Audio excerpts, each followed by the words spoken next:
கட்சி கழகத்தை சார்ந்த சட்டமன்ற உறுப்பினர்களாகட்டும், அது மட்டும் இல்லாமல் அமைச்சர் பெருமக்களாகட்டும், எங்கே பேட்டியலை பத்திரிகையாளர்களை சந்தித்தாலும் என்ன ஒன்று சொல்கிறாங்கன்னா, பாஜகவும் திமுகவும் பார்த்திங்கன்னா வெளிப்படைத்தன்மை இல்லாத ஒரு கூட்டணியில் இருக்காங்க அப்படின்றாங்க. அப்படி கூட்டணியில் இருந்திருந்தால் தொகுதி மறுவரை பிரச்சனை வரும்பொழுது எதிர்த்து நின்று இருக்கவே மாட்டாங்க, ஆதரவு தெரிவிச்சிருப்பாங்க. கிட்டத்தட்ட பார்த்திங்கன்னா அவங்களுக்கு 19 நாடாளுமன்ற உறுப்பினர்கள் மட்டுமே கம்மியாக இருக்காங்க.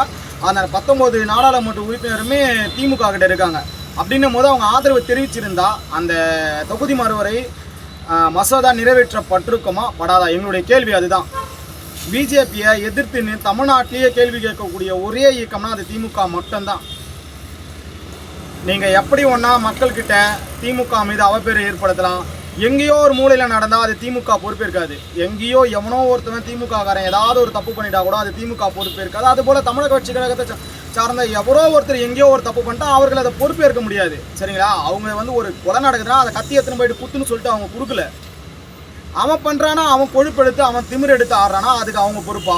என்னுடைய கேள்வி அதுதான்.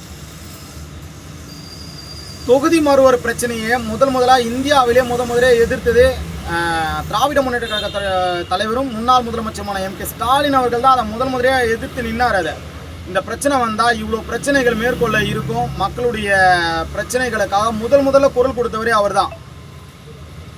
எதற்கெடுத்தாலும் திமுகவும் குற்றம் சொல்லியே ஆட்சியை பிடிச்சாச்சு. அதன் பிறகும் பார்த்தீங்கன்னா திமுகவை விமர்சனம் பண்ணுறது, திமுகவுடைய தலைவரும் முன்னாள் முதலமைச்சருமான எம்.கே. ஸ்டாலின் அவர்களை ஒருமையில் பேசுறது, இதே ஒரு வேலையாக போச்சு இவங்களுக்கு, வேறு எதுவுமே கிடையாது. பிஜேபியோட கூட்டணியில் இருந்திருந்தா, இப்போவும் சொல்கிறோம், பிஜேபியோட கூட்டணியில் இருந்தால் கிட்டத்தட்ட 19 நாடாளுமன்ற உறுப்பினர் திமுக கிட்ட இருக்காங்க. ஆதரவு தெரிவித்து அதை அந்த மசோதாவை நிறைவேற்றப்பட்டிருக்கலாம். அது கூட புரிதல் இல்லாதவங்க கிட்ட பேசி பிரயோஜனமே இல்லைன்ற நாங்கள்